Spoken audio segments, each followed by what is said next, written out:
In today's video, I am going to teach you how to use Zoho projects for small company.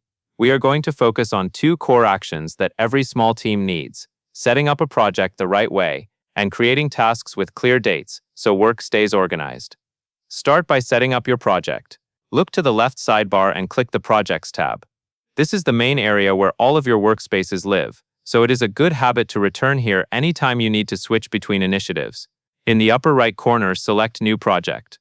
This opens the project setup screen where you define the basics. Now enter your project details. Type a clear project title that your team will recognize at a glance. For small companies, it helps to name projects by client, department, or outcome so people can quickly find what they need.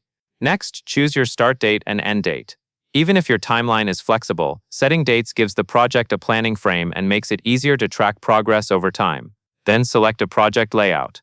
The layout affects how information is organized inside the project, so pick the option that best matches how your team works. If you are unsure, choose a standard layout and adjust later as your process becomes consistent. After that, set your privacy. Choose private if you only want project members to access it. This is useful for internal planning, finance-related work, or anything sensitive. Choose public if you want all portal users to be able to view and access the project. This is helpful when multiple teams need visibility without extra invitations. Once the project is created, you can start adding work. Go back to Projects in the left sidebar and select the project you just made. Along the top navigation bar, click the Tasks tab. This is where you will create and manage individual pieces of work. In the top right, click Add Task.